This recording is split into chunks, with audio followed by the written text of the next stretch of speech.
ओम नमो भगवते वासुदेवाय। ओम नमो भगवते वासुदेवाय। ओम नमो भगवते वासुदेवाय। ओम अज्ञानतिमिरान्धस्य ज्ञानाञ्जनशलाकया चक्षुरुन्मिलितं येन तस्मै श्रीगुरवे नमः। श्रीचैतन्यमनोभीष्टं स्थापितं येन भूतले स्वयं रूप कदा मह्यं ददाति स्वपदान्तिकम्। वन्देऽहं श्रीगुरुः श्रीयुतापदकमलं श्रीगुरून् वैष्णवांश्च श्रीरूपं साग्रजातं सहगण रघुनाथानितं तं सजीवं साद्वैतं सावधूतं परिजनसहितं कृष्णचैतन्यदेवं श्रीराधा कृष्णपादान् सहगण ललिता श्रीविशाखं च नमो विष्णुपदाय कृष्णाय भूतले श्रीमते भक्तिवेदांत स्वामी नित्य नामिने नमस्ते सारस्वती देवे गौरवाणी प्रचारिणे निर्विशेष शून्यवादी पाश्चात्य देशतारिणे।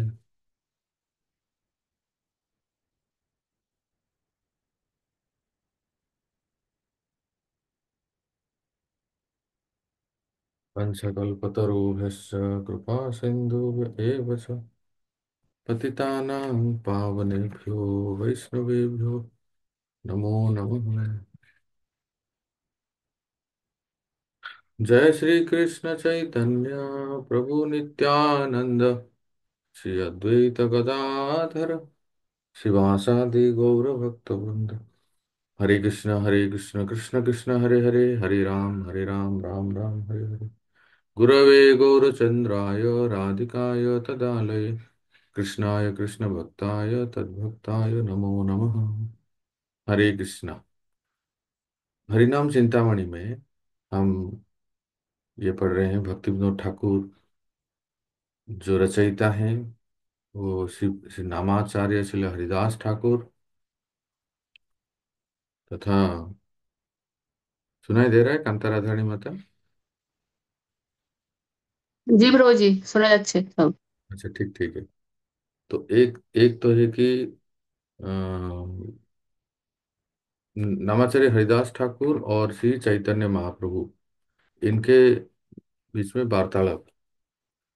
तो जो हमारे साधना जो साधक जीवन में बहुत ही लाभदायक है साधना के लिए वो अ, चर्चा कर रहे हैं और उसको भक्ति विनोद ठाकुर ने रिकॉर्ड किया है। तो अभी हम सुनते हैं। अब आप लोगों ने भी कई बार ऐसे हरि नाम के ऊपर सुना होगा पहले क्लास में और अनेक सेमिनार में। तो आप कृपया आप में से कोई बताइए कि ये जो नाम जप हम कर रहे हैं जो कि इस भक्ति का एक बहुत ही महत्वपूर्ण अंग है नाम जप करना इसके कितने ये कितने प्रकार के हैं इसका भेद कुछ है कुछ जानकारी है आपको। प्रसन्न प्रभु बताएंगे how many types of chanting कितने प्रकार के नाम जप हैं।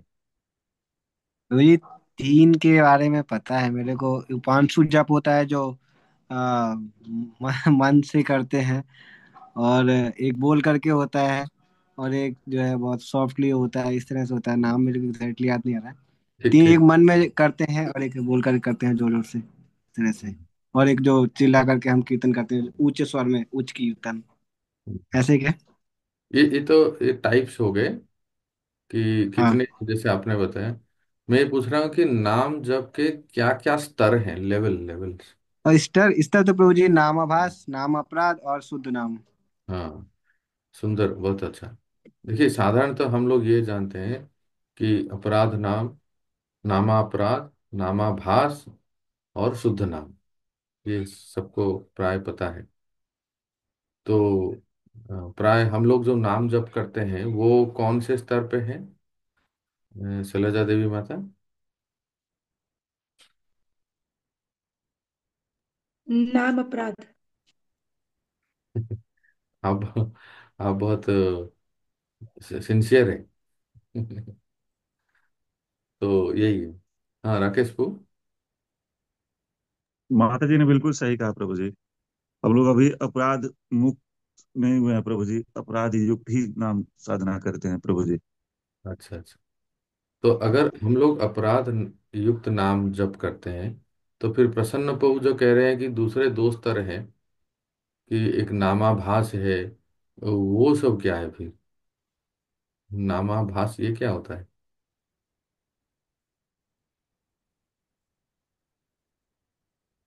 बताइए, प्रयास करिए। हम लोग। नामाभास प्रभु जी वो स्तर। बोलिए बोलिए। जी प्रभु जी, नामाभास वो स्तर है जिसमें प्रभु जी भक्त की अनर्थ निवृत्ति हो चुकी होती है, हम्म। और उसे शुद्ध स्थिति में, वो शुद्ध जब स्थिति में वो मतलब पूर्वा उसका पूर्वाभास है एक तरह से प्रभु जी। यानी कि वो स्थिति में अब वो शिफ्ट करने वाला है, अभी हुआ नहीं है लेकिन करने वाला है, वो नामाभास है प्रभु जी। हम्म, ठीक है। पद्मजा देवी माता हमारे वरिष्ठ भक्त हैं। माता जी, नामाभास क्या है? थोड़ा सा कुछ गुरु महाराज से या भक्तों से सुने होंगे तो बताइए ना। और किसी को कुछ सुने हैं? नामाभास किसको कहते हैं? नाम आभास।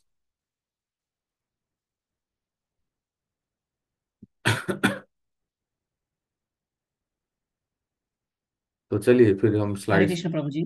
हाँ, तुंग विद्या माता बोलिए। दंडवत प्रणाम प्रभु जी। नाम लेने का आभास मतलब नाम सही में भगवान का नहीं ले रहे हैं, मगर आभास जैसे हम कर्म के लिए हम नाम ले रहे हैं, कुछ इच्छा के सहित नाम ले रहे हैं। हम्म। अच्छा, बहुत सुंदर।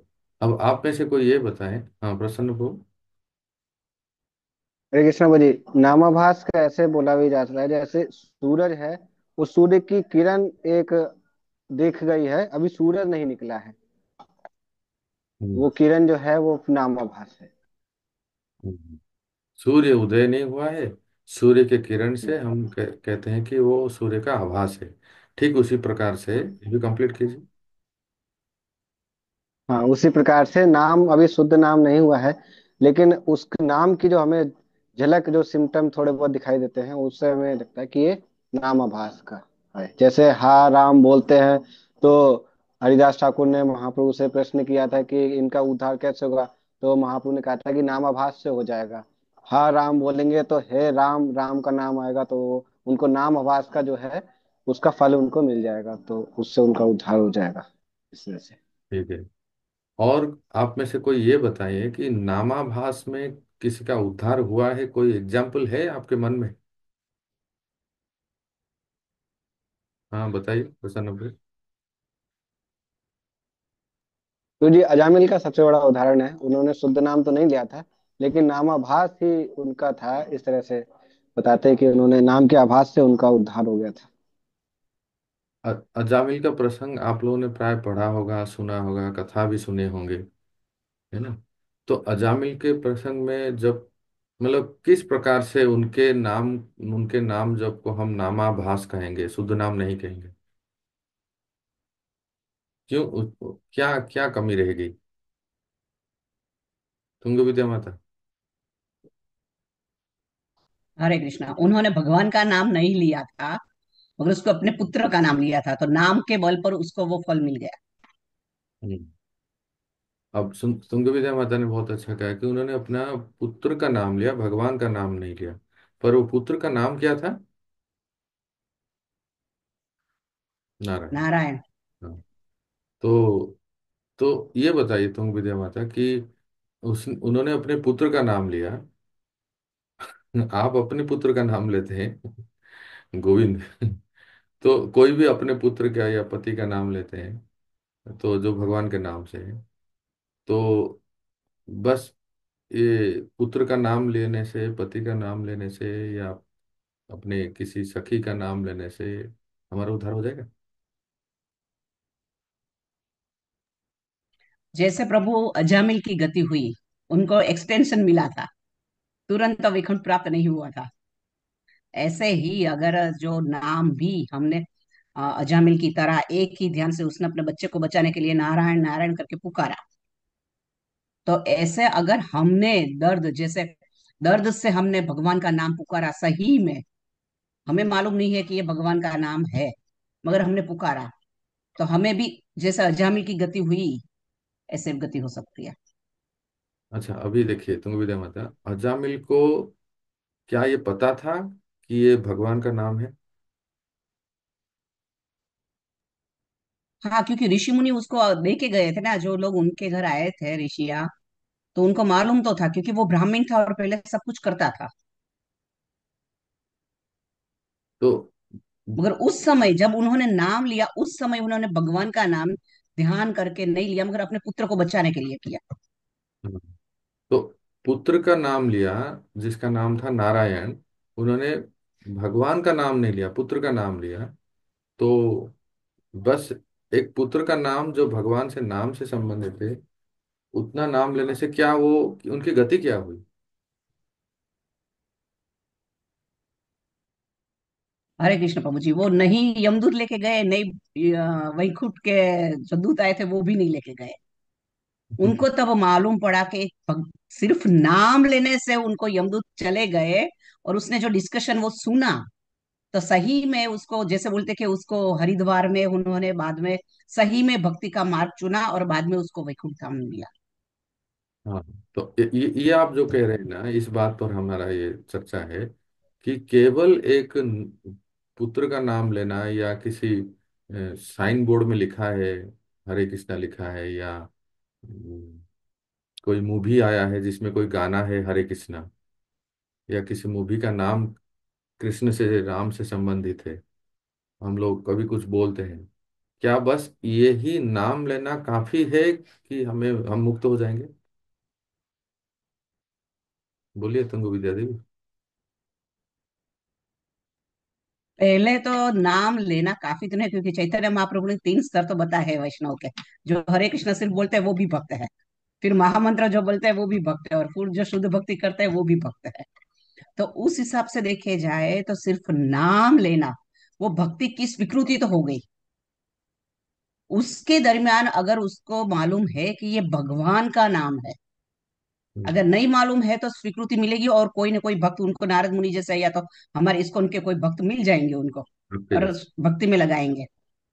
मगर अगर उसको मालूम है कि ये भगवान का नाम है, वो तुरंत ढूंढेगा कि अगर भगवान का नाम से जो यमदूत जैसे हमारा जो गति है वो रुक सकती है, या तो एक्सटेंशन मिल सकता है, या तो भगवान का नाम से ये फल है मुझे मिला है, ये हमारा दुख गया है, तो वो सही में ढूंढेगा कि अगर मैंने अनजाने में भगवान का नाम लिया है तो ये फल है, तो मैं सही में भक्ति करूंगा तो मुझे क्या मिलेगा, तो वो ढूंढेगा। अगर सीरियस है तो वो गंभीरता से भक्तों के साथ जुड़ेगा और भगवान का नाम लेगा, और परंपरा में जुड़ के भगवान धाम जा सकता है।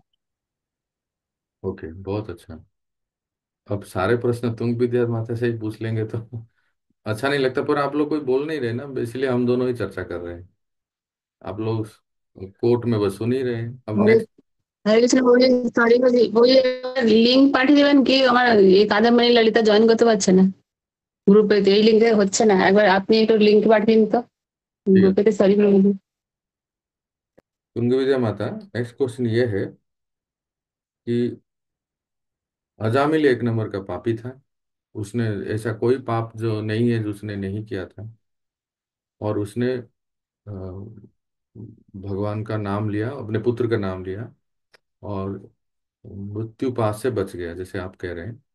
और फिर अवश्य उसके बाद उन्होंने फिर जैसा वर्णन है भागवतों में कि हरिद्वार में जाके उन्होंने भक्ति की। तो प्रश्न ये है कि अजामिल पापी था, पाप कर्म किया था, तो क्या अपराध नहीं किया था?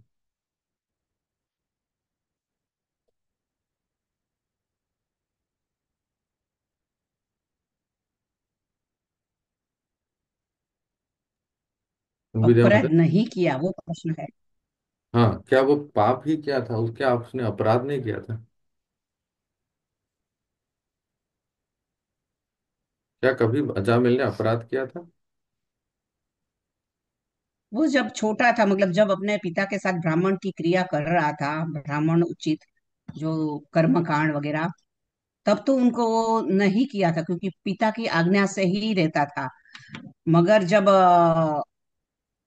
ये जो घटना हुई, वो गलत औरत से उसका कनेक्शन हुआ और ये सब हुआ, तब हम्म, उन्होंने पाप किया था। मगर कहीं वर्णन मैंने या तो मेरा ध्यान नहीं है, मैंने पढ़ा नहीं अपराध का।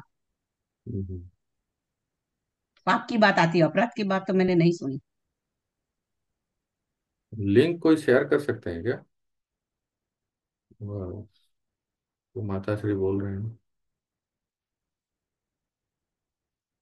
इसमें जूम, अच्छा इसमें ही शेयर कर सकते हैं, इसमें एक ऑप्शन है ना, चैट में करूँ क्या? तुमको भी दिया माता, ग्रुप लिंक शेयर करो। क्षमता राजवानी माता भी नहीं कर पाई उनकी बहन। अच्छा तो सुनिए, जब तक वो लिंक शेयर करते हैं हम लोग उस पढ़ते हैं। प्रसन्न संकर्षण ने शेयर किया। प्रसन्न संकर्षण कोई आप में से कोई भक्त व्हाट्सएप ग्रुप में शेयर कीजिए तो, ताकि मैं इनको भेज सकता हूँ। व्हाट्सएप ग्रुप में तो आया प्रभु जी, कौन से ग्रुप में शेयर करना है? मैंने डिस्कशन ग्रुप में रिवाज किया। ऐसा करो, मुझे ही शेयर कर दो, मैं इनको शेयर कर देता हूँ।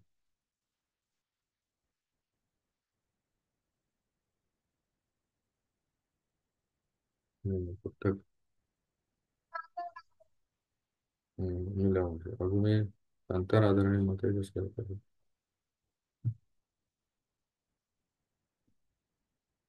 और इसी को ही दूसरे ग्रुप में शेयर कर दें।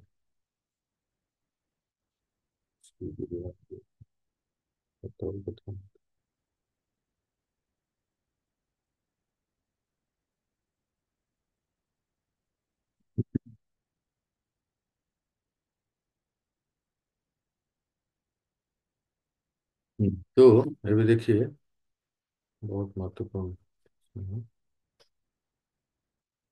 ये देखिए, अभी से डिस्कशन चालू करते हैं।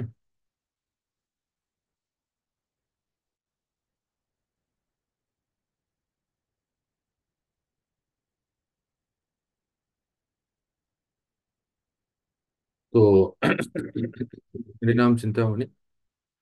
As one as one can realize the form, quality,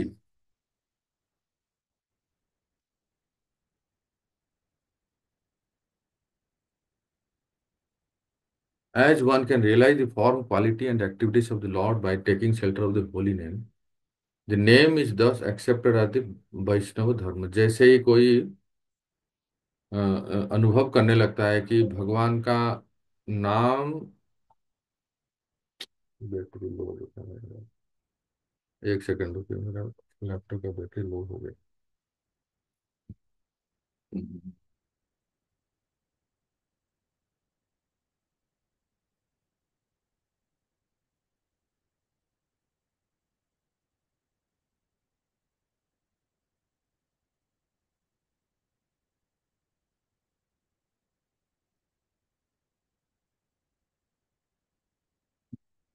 भगवान का नाम, ना हम लोगों ने पिछले क्लास में पढ़ा था, नाम, रूप, गुण, हाँ, लीलाएं इत्यादि जब अभिन्न हैं तो फिर हम जो नाम का शरण लेते हैं उसको वैष्णव धर्म कहते हैं।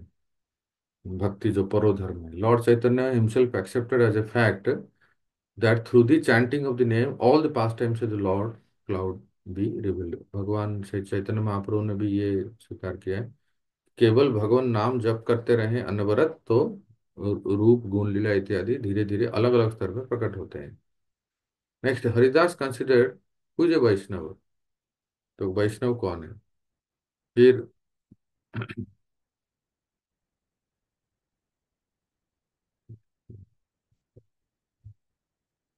that person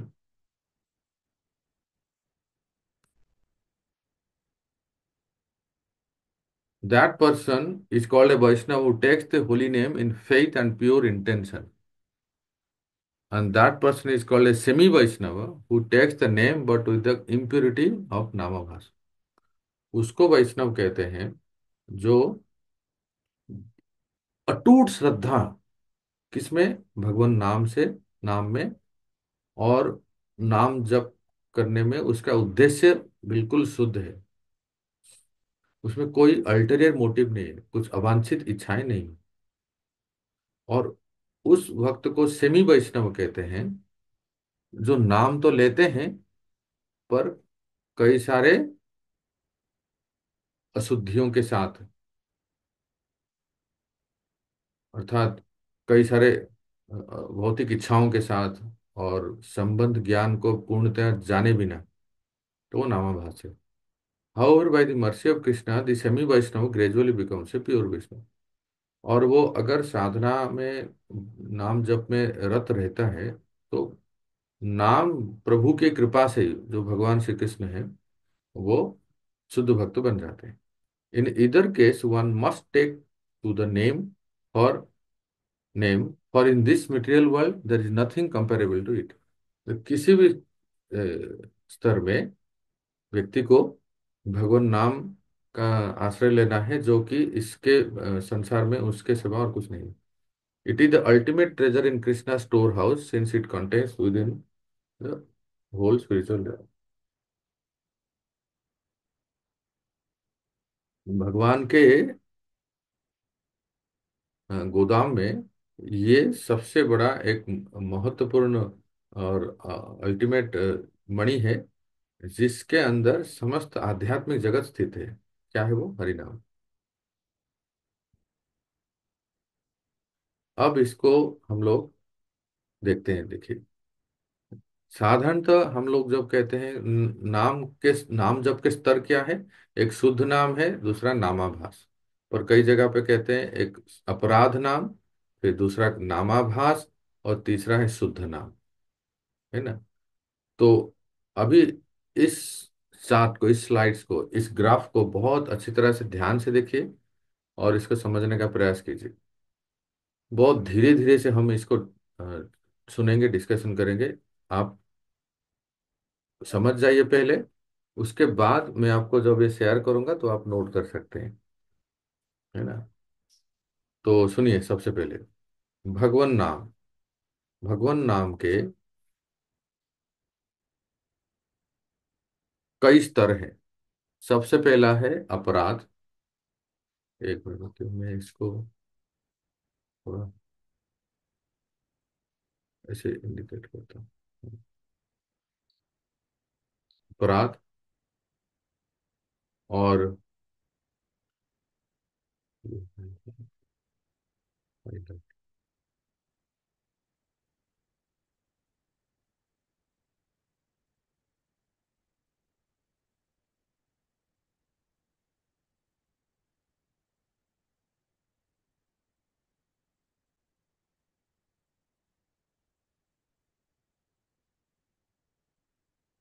तो अपराध, दूसरा है नामाभास, तीसरा है शुद्ध नाम, चौथा है भाव, और पांचवा है प्रेम।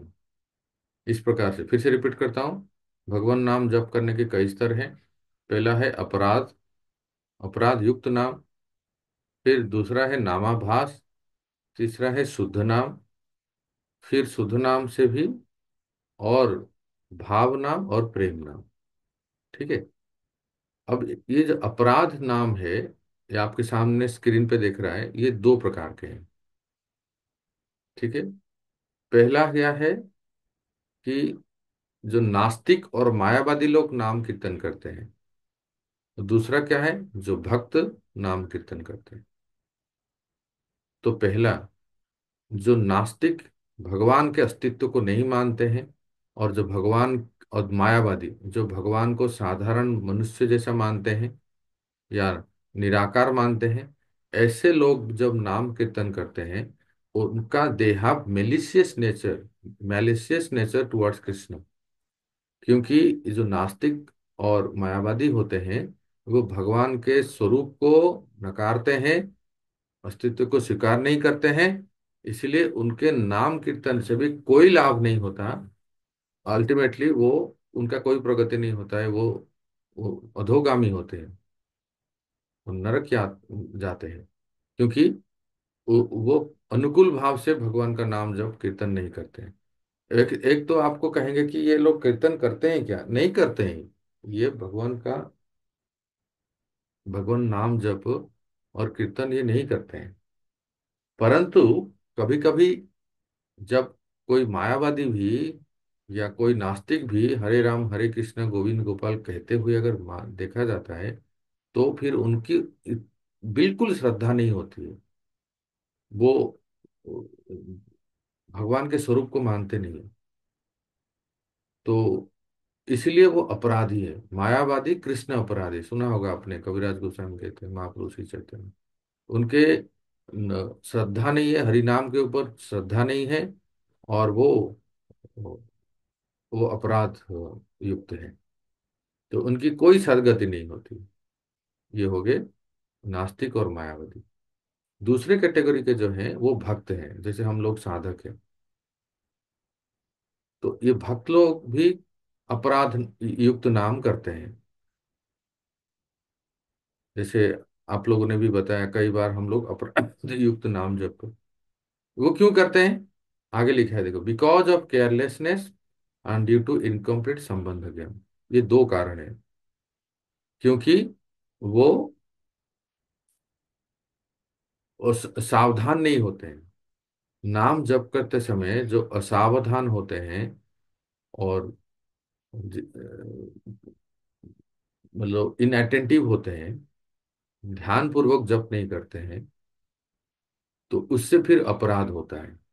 और दूसरा, इनकम्प्लीट संबंध ज्ञान, अर्थात हम नाम जप करते समय हमें इतना ज्ञान नहीं है कि मेरे गुरु महाराज ने मुझे ये नाम दिया है और मेरा संबंध भगवान से है, श्री कृष्ण से है, वही मेरे सब कुछ हैं, परमेश्वर हैं, हम उनके दास हैं, और मेरा ये संबंध है, और यही वास्तविकता है।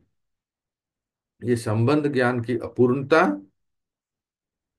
और ध्यान से जप ना करना, असावधान होना, और बहुत ही केयरफ्री होना, जब करते समय केयरलेस होना। हाँ, तो इससे फिर अपराध नाम होता है। इसका परिणाम क्या होता है? या तो फिर इसका परिणाम ये होता है कि हमारी भक्ति की प्रगति रुक जाती है। भक्ति में जो हम प्रगति करते हैं, फिर ये भक्ति का प्रगति स्लो हो जाता है, कई बार रुक भी जाता है। पर ये आगे देखिए लिखा है, if offences are avoided they achieve छाया नामाभास। अगर अपराधों से हम बचते हैं, अपराध नहीं करते, अपराधों से हम निवृत्त होते हैं, तो फिर वही जो अपराध नाम है ना, वो परिणत हो जाता है छाया नामाभास से। तो आज हम यही सुनेंगे कि नामाभास भी कई प्रकार के हैं। हम तो बस एक ही जानते हैं कि नामाभास में अजामिल तर गए। वो अजामिल वाला नामाभास जो है वो अलग है, हम सुनेंगे वो कैसे क्या था। परंतु अभी हम चर्चा कर रहे हैं जो हमारे स्तर में हम लोग नाम जप कर रहे हैं पर अपराध हो जाता है। क्यों हो जाता है? क्योंकि हमें नाम के महिमा नहीं जानते हैं। दूसरा, हम नाम जप करते समय भगवान के साथ संबंध स्थापित करके उनकी प्रसन्नता के लिए नाम जप नहीं करते। तीसरा, हम बहुत केयरलेस होते हैं और बहुत ही हमारा ध्यान भटकता है, असावधान होते हैं, इसलिए हमारा अपराध होता है। अगर हम इन सावधानियों को बरतेंगे और अपराधों से दूर रहेंगे, तो फिर हमारा जो अपराध नाम है उससे फिर हम एक स्टेप आगे बढ़ेंगे, जिसको कहते हैं छाया नामाभास। ये हो गया अपराध के स्तर पे। अब दूसरा कैटेगरी देखिए, नामाभास। ये नामाभास भी दो प्रकार के होते हैं, जैसे आपके स्क्रीन पे लिखा है देखिए। एक पहला तो है श्रद्धा नामाभास, और दूसरा है अश्रद्धा नामाभास। ये श्रद्धा नामाभास क्या है? इन ये इन साधकों को नाम के शक्ति के ऊपर, हरि नाम के ऊपर श्रद्धा है। इनको नाम के ऊपर बहुत अटूट श्रद्धा है कि हरि नाम ही सब कुछ है, ये कृष्ण से अभिन्न है। पर ये भी, ये जो श्रद्धा नामाभास है, ये भी दो प्रकार के हैं। पहला पहला है कि छाया नामाभास। ये छाया नामाभास का अर्थ है जिसमें जो श्रद्धा तो है पर थोड़ा कोमल है। छाया नामाभास में भगवान नाम के प्रति श्रद्धा है पर कोमल श्रद्धा है। पर ये कंटिन्यू करते रहेंगे जब करते हुए, तो फिर यही छाया नामाभास परिणत हो जाता है इसमें शुद्ध नाम से, वो शुद्ध नाम हो जाता है। फिर दूसरे एक प्रकार के श्रद्धा नामाभास का नाम है प्रतिबिंब नामाभास। ये प्रतिबिंब नामाभास क्या है? प्रतिबिंब नामाभास का अर्थ है कि जो भक्ति, जो श्रद्धा कर्म से मिश्रित है, ज्ञान से मिश्रित है, योग से मिश्रित है, उसको प्रतिबिंब कहते हैं। प्रतिबिंब और छाया में अंतर है। किसी वस्तु का प्रतिबिंब जो पड़ता है, वो वो दिखता है वैसे उस वस्तु के तरफ, पर वो है नहीं, वो पानी में उसका प्रतिबिंब पड़ता है। और छाया क्या है? किसी वस्तु या व्यक्ति का जो उसके उसके उस वस्तु या व्यक्ति के साथ साथ लग के जो उसका स्वरूप है, उसको छाया कहते हैं।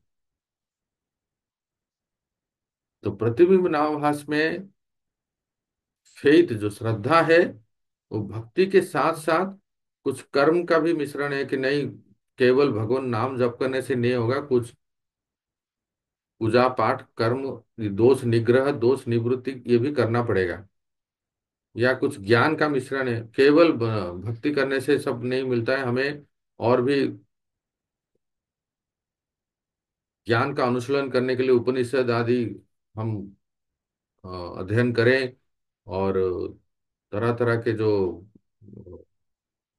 वेद के और भी विभाग है जो बिल्कुल भक्ति के अनुकूल नहीं है, ये सब ज्ञान का आश्रय लें, क्योंकि भक्ति तो एक बस एक भावुकता है, ऐसा सोचते हैं।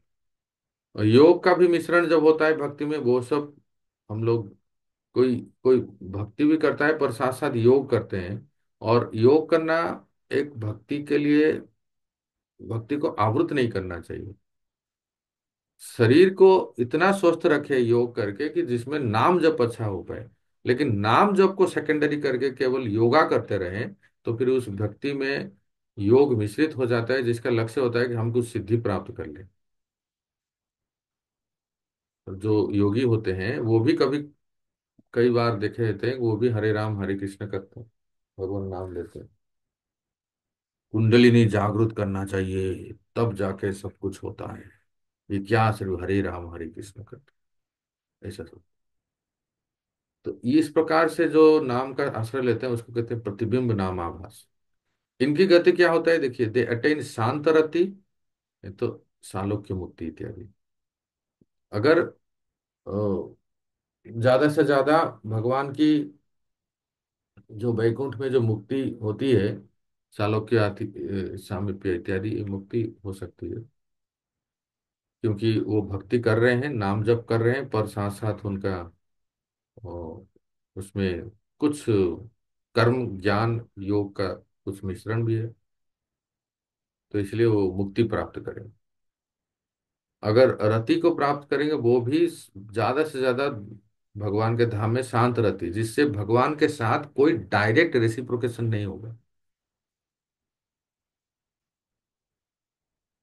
दूसरे प्रकार के जो नामाभास है वो अश्रद्धा नामाभास। अश्रद्धा नामाभास क्या है? जिसमें भगवान के प्रति, भगवान नाम के प्रति श्रद्धा नहीं है। थोड़ा सा अंतर है, ध्यान से सुनिए। भगवान नाम के प्रति श्रद्धा नहीं है, पर वो अपराध नहीं किए हैं।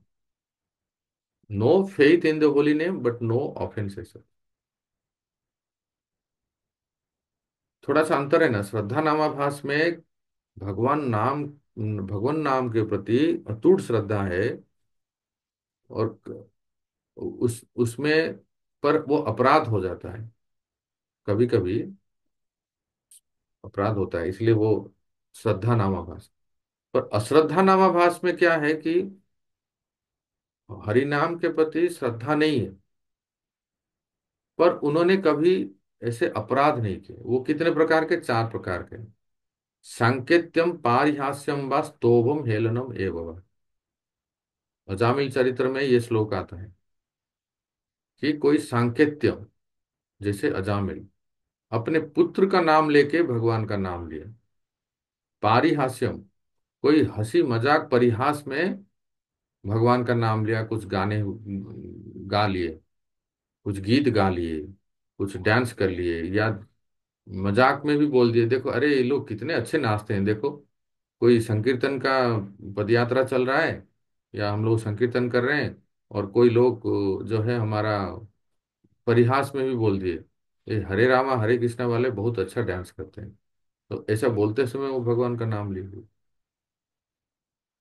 और स्तोभम और हेलेनम, मतलब ऐसे ही बहुत ही इंडिफरेंटली, उदासीन भाव से, केयरलेसली, ये हरे कृष्ण वाले सब ऐसे ही होते हैं।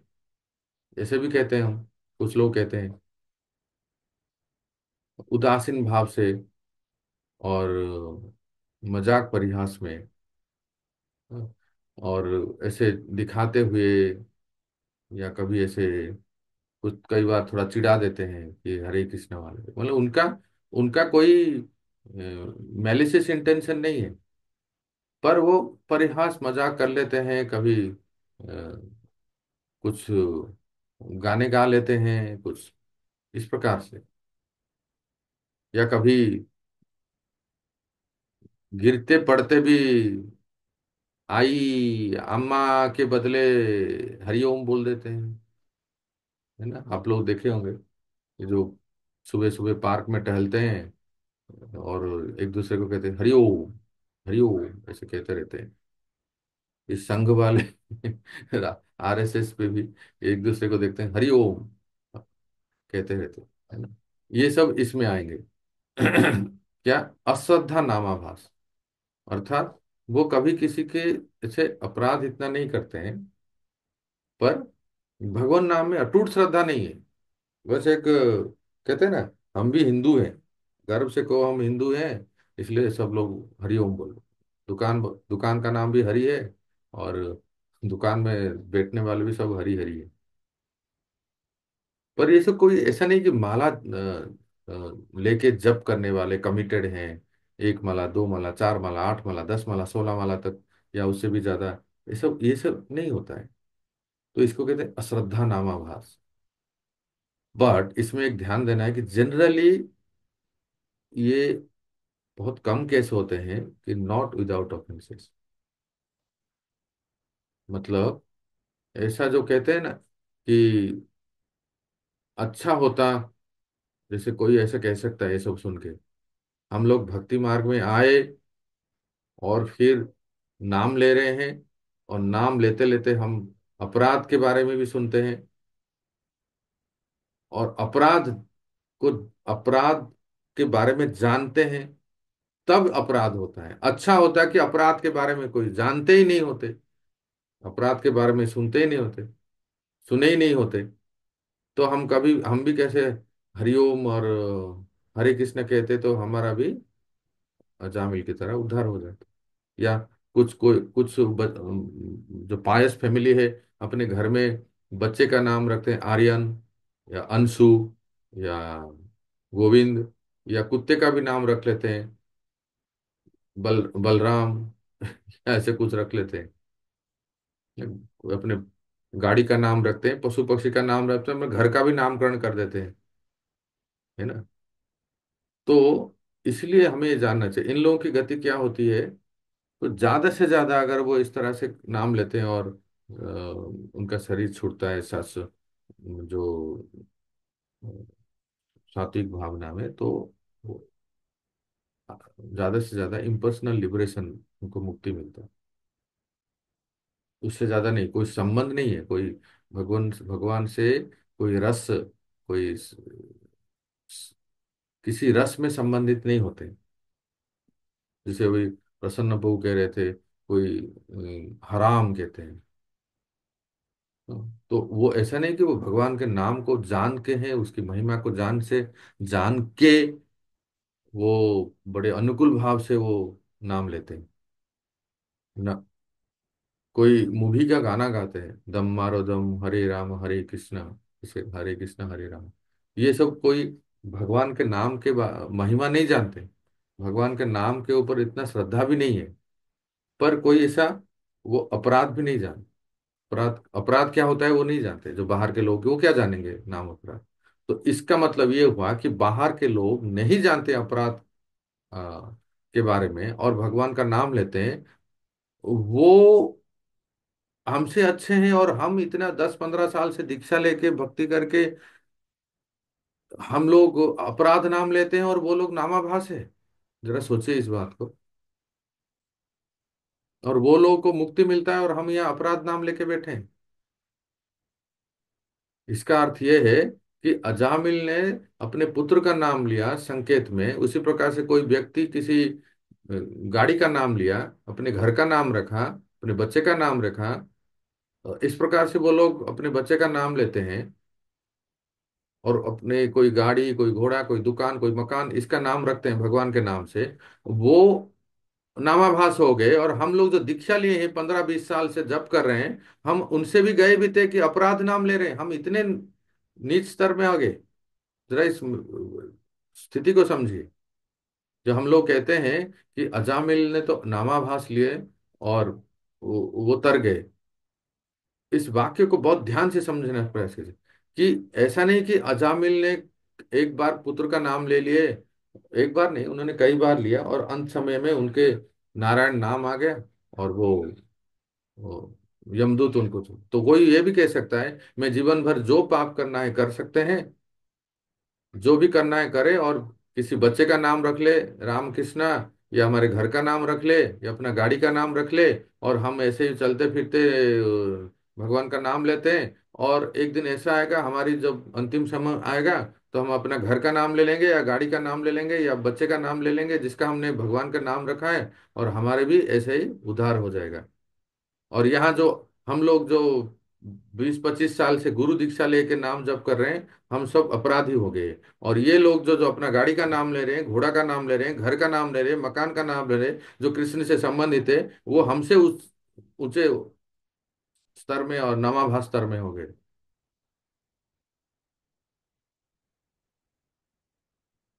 ऐसा वास्तव में नहीं है सिद्धांत। इसको बहुत अच्छी तरह से जानना चाहिए।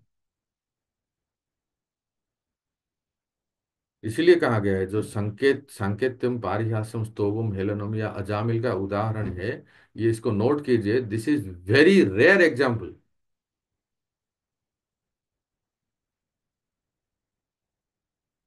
ये बहुत ही, भागवतों में जो जिन उदाहरणों का वर्णन आता है, किसी भी चरित्र का वर्णन आता है, वो बहुत ही रेयर, बहुत ही दुर्लभ एग्जाम्पल, उदाहरण है। ऐसा सबके साथ नहीं होता है कि किसी बच्चे का नाम रख लिया, गाड़ी का नाम रख लिया, घर का नाम रख लिया गोविंद, या गोविंद निवास, या निकुंज भवन, या कुछ तो ऐसे रख लिया, और ऐसे घर का नाम लेते लेते उसका एक दिन मोक्ष हो जाएगा। नहीं, ऐसा नहीं होता है। आता हूं मैं प्रश्न को। तो आप लोग, हम लोग को ये अच्छी तरह से समझ लेना चाहिए कि जो सांकेत्यम या परिहास करते हैं, या चलते फिरते उड़ते ऐसे नाम ले लेते हैं, और हम कहेंगे कि ये नामाभास है और इन्होंने कोई अपराध नहीं किया, ऐसा केस बहुत कम होता है कि वो अपराध नहीं करते।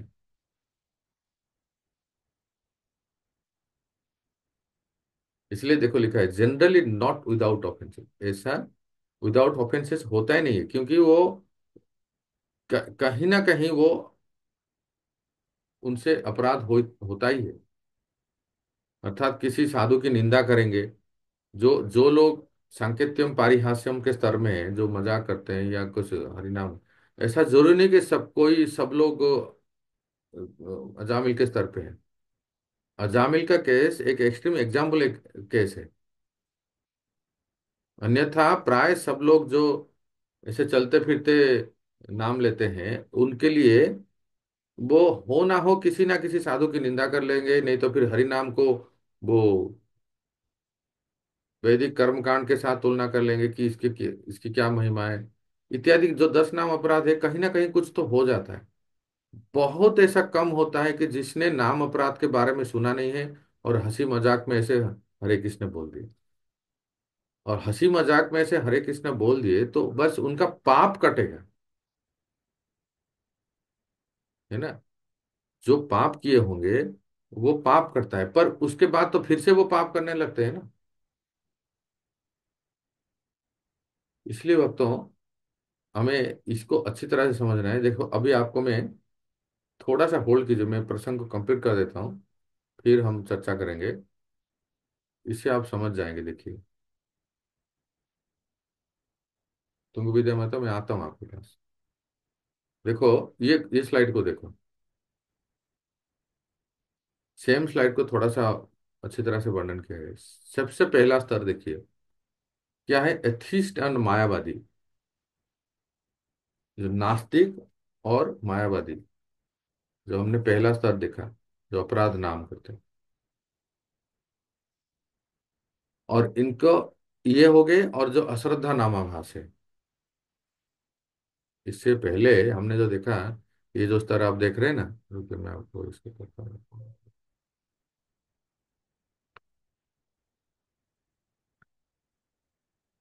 ये जो नास्तिक और मायावादी हैं, एक अपराध नाम के हमने दो कैटेगरी सुना, एक नास्तिक और मायावादी, और एक है जो भक्त हैं, जो अपराध युक्त नाम करते हैं। उनके बारे में वर्णन आता है कि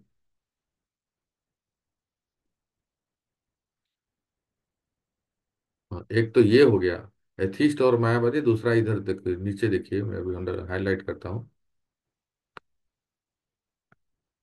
अश्रद्धा नामाभास, जो अभी हम सुन रहे थे, जो हंसी मजाक परिहास, चलते फिरते नाचते कूदते, कोई मूवी का गाना, कोई गाड़ी घोड़ा का नाम रख लिए, अपने गली का नाम रख लिए, और भगवान का नाम लेते हैं। तो ये दो प्रकार के कैटेगरी, जिनका भगवान के नाम के प्रति श्रद्धा नहीं है, बस ऐसे ही बोलते हैं। हाँ, नाम अपना, जैसे कहते हैं ना, कोई जाने अनजान के या अनजान के, इलेक्ट्रिक वायर को अगर छुएगा तो करंट लगता है, उस प्रकार से कोई जान के या अनजाने भगवान का नाम लेते हैं किसी प्रकार से, तो थोड़ा बहुत शुद्धि होता है। शुद्धि क्या होता है, उनके जो भी जो पाप है, जो कृत कर्म है, वो सब नष्ट हो जाते हैं।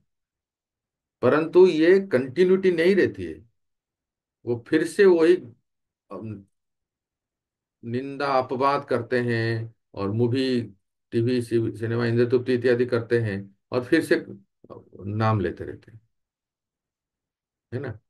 वो प्रिकॉशंस को नहीं रखते हैं, वो सावधानी बरतते बरतते नहीं है, डोंट टेक प्रिकॉशंस।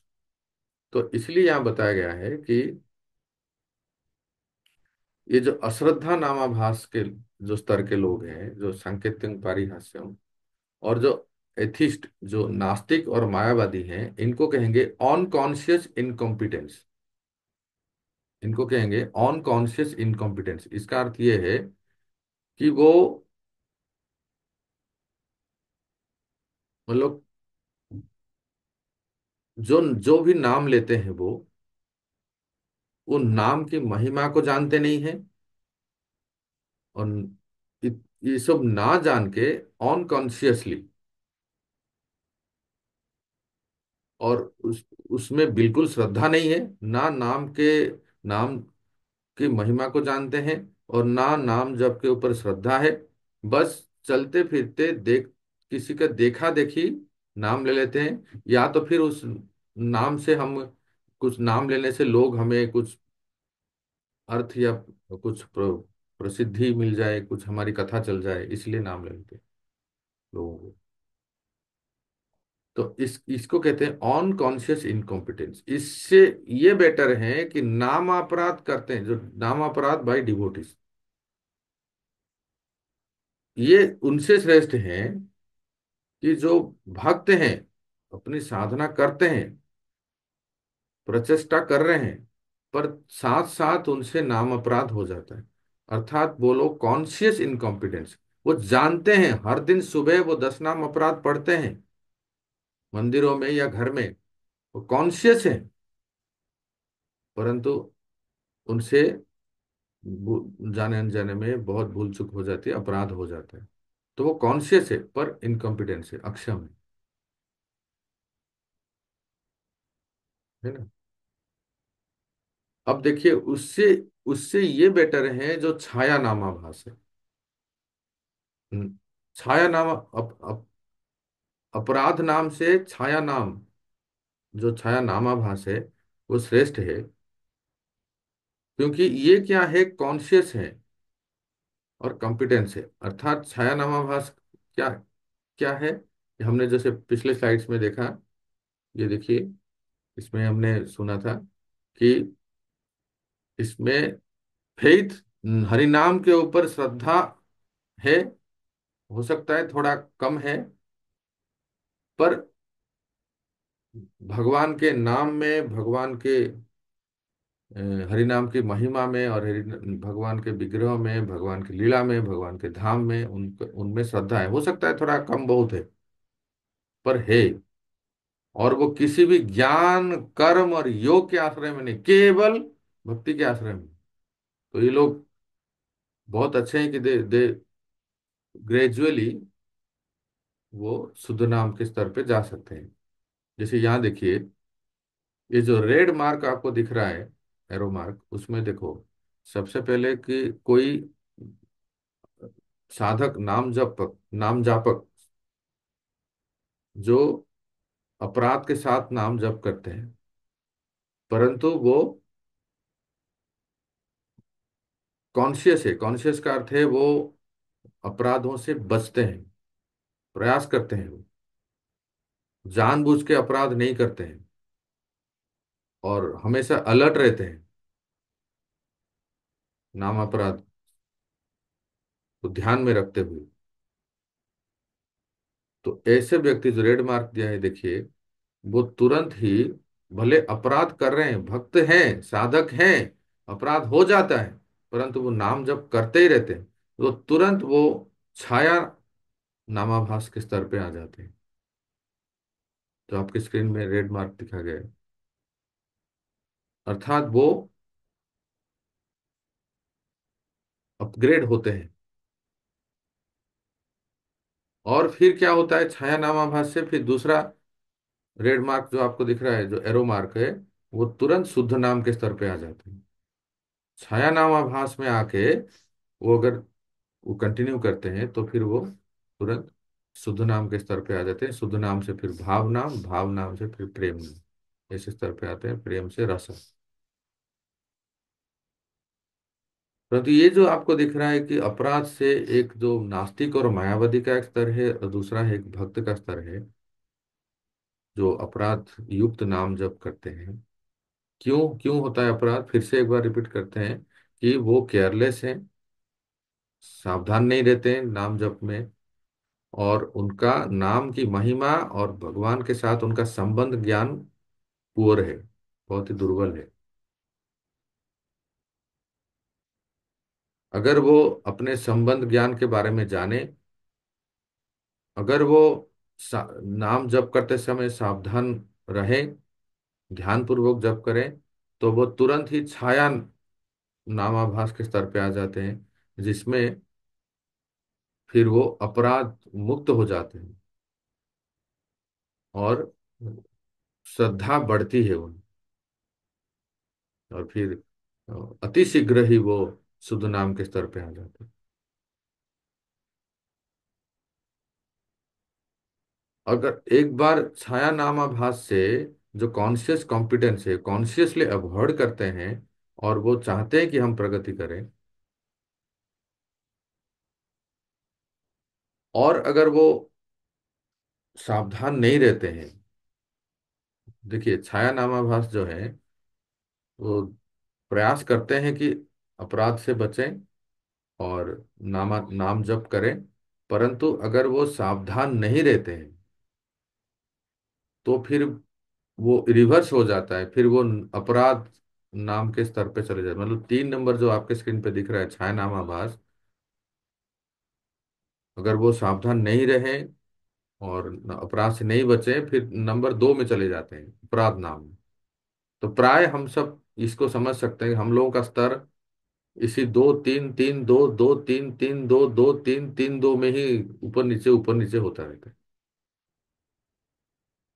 कभी अच्छा जप होता है और सावधान रहते हैं और जैसे आज सुन रहे हैं तो श्रवण करते हैं तो फिर 3 नंबर पे आ जाते हैं, और कभी भूल जाते हैं, विस्मृत हो जाते हैं, भगवत ज्ञान नहीं रहता है और केयरलेस हो जाते हैं तो फिर 2 नंबर पे आ जाते हैं। तो यही छाया नामाभास जो है वो आगे जाके जिसे कहते हैं अपग्रेड होता है, तो फिर शुद्ध नाम के स्तर पे आते हैं।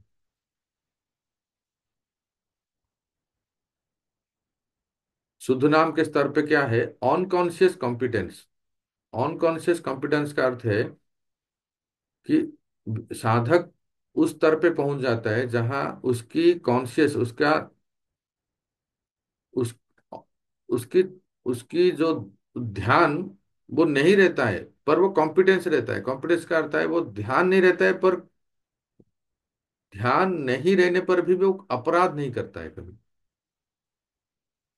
क्योंकि वो इतनी आदी हो गई है, इतना हैबिचुएट हो गए हैं, इतना यूज्ड टू हो गए हैं, इसलिए वो शुद्ध नाम के स्तर पे हैं।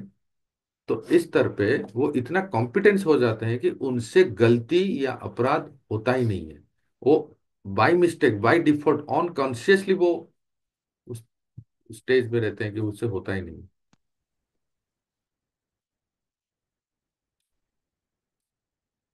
और फिर जब वो और प्योर हो जाते हैं तो फिर भाव नाम के स्तर पे आते हैं। शुद्ध नाम जप करते करते भाव नाम के स्तर पे, तो भाव नाम के स्तर पे जप करते हैं तो क्या होता है, उनमें सात्विक भाव आने लगते हैं, स्पिरिचुअल इमोशंस। जैसे कंठ गदगद होना, रोमांचित होना, और नाम जप करते करते अपने स्वरूप को याद करना, अपने स्वरूप का स्मरण हो जाना, किसी लीला का स्मरण हो जाना, भगवत स्वरूप का स्मरण हो जाना।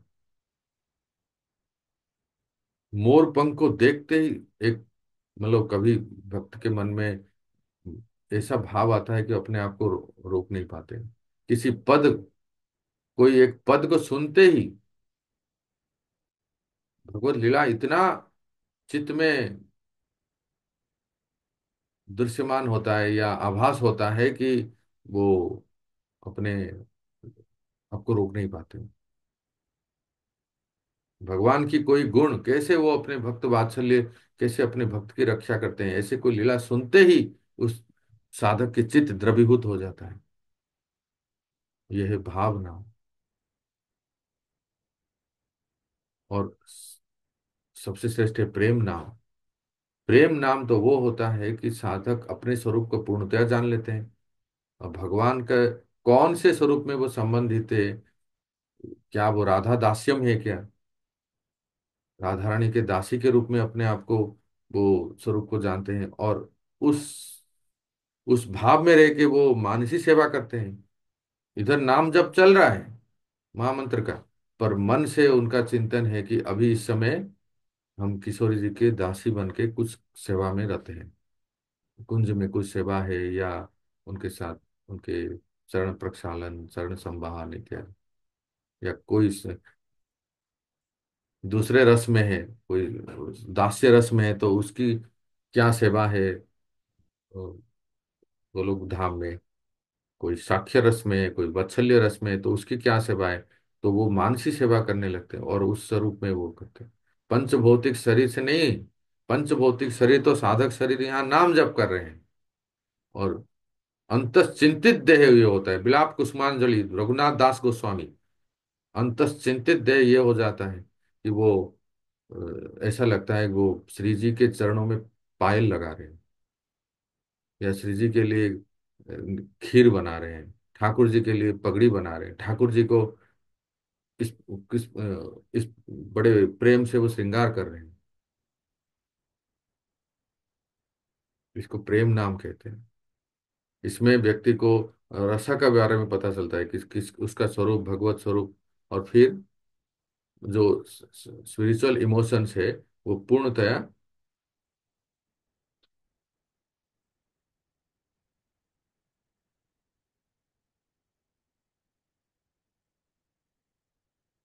फिर हो जाता है। इस संदर्भ में वैसे तो कई उदाहरण है भक्तों, पर एक उदाहरण आपको देता हूँ कि कैसे वो आप लोगों को बड़ा ये इंटरेस्टिंग लग रही है। अंतश्चिंतित क्या होता है, देखिए, एक उदाहरण से आप समझ सकते हैं। रामानंदी संप्रदाय में एक बहुत महान संत हुए जिनका नाम है नाभा गोस्वामी, जिन्होंने बहुत प्रसिद्ध ग्रंथ लिखा है, जो है भक्तमाल, जिसका वो टीवी में सीरियल भी आ रहा है, भक्तमाल से। तो आप सुने होंगे ये कथा कि जब नाभाजी अपने गुरु श्री अग्रदेव आचार्य की पंखा कर रहे थे, सेवा कर रहे थे। अग्रदेव आचार्य ऐसे लेटे हैं, और लेटे हैं और शिष्य यहाँ सेवा कर रहे हैं, और मन ही मन वो अपने अंतश्चिंतित देह में सीधा अवध पहुंच गए। और अवध में क्या हो रहा है कि सिया राम का मिलन, जानकी जी और श्री रामचंद्र को वो सेवा कर रहे हैं। तो अपने हाथ से माला बनाए, ये बहुत एकदम सत्य घटना आपको बता रहा हूँ। अपने हाथ से माला बनाए, और माला बना के जानकी जी के गले में दिए, एक दासी के रूप में। कौन? अग्रदेव आचार्य। और दूसरी माला लिए, दूसरी माला लेके रघुनाथ जी के गले में से दे रहे कि रघुनाथ जी की बड़े हैं और मुकुट भी पहने हैं।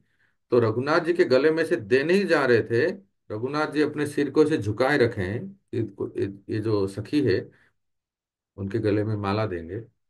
तब तक क्या हुआ, साधक शरीर में उनका और एक शिष्य जो समंदर के तूफान में फंस गया था, और वहां से बहुत चित्कार कर रहा है, बहुत चिल्ला रहा है, गुरुदेव रक्षा कीजिए, गुरुदेव रक्षा कीजिए, मैं इस बड़े भंवर में फंस गया हूं। और ये बड़े असमंजस में पड़े, आंख मूंद के अपने सखी स्वरूप में रघुनाथ जी की सेवा करने जा रहे। रघुनाथ जी सिर झुकाए झुकाए रहे, और तब तक उसी समय कोई दूसरा शिष्य उनको बुला रहे हैं।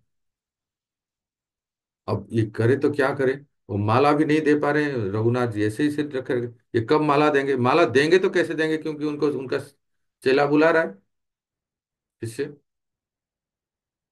और इस समय क्या हुआ, नाभा जी जो पंखा कर रहे थे अपने गुरुदेव को, वो देखे कि हमारे गुरुदेव के चेहरे पे कुछ परेशानी है, कुछ चिंता है, जिसके वजह से वो पहले जो मंद मुस्कान था वो नहीं है। अब ये इतने एक्सपर्ट हैं, शिष्य भी कोई कम नहीं है, नाभा जी ये इतने एक्सपर्ट हैं, इतने दक्ष थे।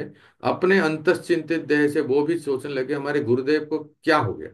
तो उन्होंने देखा, अपने मन में विचार किए, तो उन्होंने देखा कि उनका एक शिष्य वो समंदर के भंवर में फंस गया है, तूफान में। वो बेचारा वो निकल नहीं पा रहा है।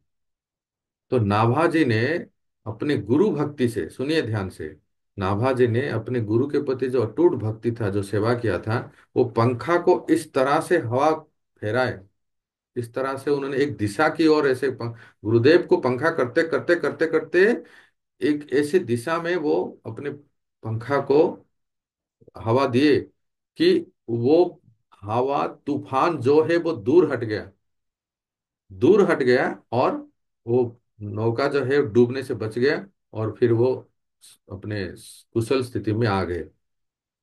जब वो ऐसे आ गए, तो यहां से नाभाजी बोल रहे हैं अपने गुरुदेव को, जो लेटे हुए हैं ऐसे, और ये पंखा कर रहे हैं। तो नाभाजी कह रहे हैं, गुरुदेव संकट दूर हो गया, रघुनाथ जी झुके हुए हैं, माला जल्दी पहनाइए। तो तब अपने सखी स्वरूप में माला पहनाते हैं अग्रदेव आचार्य। तुरंत जैसे ही पहनाने के बाद उनकी आंख खोली और कहा उन्होंने, कौन, कौन मेरे अंतर हृदय की बात को जान पाए, कौन हो तुम? क्योंकि वो उस बाह्य स्तर पे नहीं थे ना, इसलिए पूछ रहे थे। तो नाभाजी क्या कहते हैं सुनिए। हे गुरुदेव, आपका ही कोई एक दास है जो आपकी सेवा में नित्य निरंतर है। तो अग्रदेव जी ने जब आंख खोले और बाल ब्रह्मचारी नाभाजी को देखे जो उनकी पंखा कर रहे थे, और उनके मन में जाके उनके मन की बात को जान लिए थे, तो उसी समय उन्होंने, उनके गुरुजी के मुख से नाम उच्चारण होगा, जो मेरे हृदय में प्रवेश करके मेरे नाभि की बात को जान ले, आज से तुम्हारा नाम होगा नाभा गोस्वामी। तो नामकरण ही हो गया। जो अपने गुरु के मनोभाव को जान ले, बाह्य नहीं अंतर मनोभाव को जान ले, तो उनको इतने महान हो गए, इतने महान हो गए। आपने सुना होगा कि उनके गुरु के आशीर्वाद से उन्होंने इतना महान ग्रंथ लिखा जिसका नाम है भक्तमाल। और भक्तमाल में जितने भक्तों का नाम, जितने भक्तों का चरित्र उन्होंने लिखा, वो गुरुदेव ने उनका आशीर्वाद दिया था कि उस भक्त के चरित्र आप जैसे ही कलम लिख चलाओगे, वो भक्त स्वयं प्रकट होकर तुम्हें सामने दर्शन देंगे, आशीर्वाद देंगे, और उनके जीवन चरित्र आप लिखोगे। और बिल्कुल ऐसे ही हुआ। इसको कहते हैं प्रभु भक्तों प्रेम नाम। हरे कृष्ण। कोई प्रश्न? तुंग विद्या माता।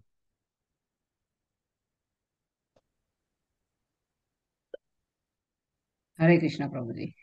बहुत सुंदर और बहुत इंटरेस्टिंग, बहुत अच्छा जानने को मिला। मेरा प्रश्न है कि जो आपने बताया छाया वाला, वो नहीं, जो भगवान में श्रद्धा नहीं, आपका चार्ट में था श्रद्धा नहीं है, और वो नाम लेते हैं, उसको अपराध के बारे में मालूम नहीं है, तो उनका आपने चार्ट में लिखा वो दे में करके लिखा है, दे में लिबरेशन गेटिंग ऐसा कुछ पर्सनल लिखा है लिबरेशन। आपने। हाँ। तो वहां पर ये एक प्रभुपाद जी का मुझे याद आ रहा है, क्योंकि प्रभुपाद जी बताते ignorance it is not excuse. तो उसको ज्ञान नहीं है अपराध का, और वो नाम ले रहे हैं, तो क्या मैं है, मतलब कि वो अगर वो लिबरेट शायद होंगे, मैं लिखा है थे मैं मतलब। मगर ये यहाँ पे मेरा प्रश्न है कि तो ये क्या हो सकता है कि उसको क्या अपराध का मालूम नहीं है, इसलिए वो जा सकते हैं भगवान के नाम पर, अपराध शायद हुआ भी होगा ना, या आगे भी हुआ होगा, पीछे भी करते होंगे, सिर्फ ज्ञान नहीं है, तो ये प्रभुपा जी का सेंटेंस कैसे हो? और दूसरा भी प्रश्न है, ये एक एक एक मैंने एक। लिख के रखा था। हम्म। तो अभी देखिए, तुंग विद्या माता पूछ रहे हैं कि जो अश्रद्धा नामाभास है, अर्थात सांकेत्यम पारिहास्यम स्तोवम हेलनम, जो हमने सुना कि भागवतम का श्लोक है अजामिल चरित्र में, कोई संकेत में, कोई परिहास में, मजाक में, और गाना गाते हुए, या मैंने कहा गाड़ी घोड़ा घर का नाम भी रखते हैं, गोविंद निवास, या ऐसे कुछ अपने बच्चे का भी नाम रखते हैं आजकल।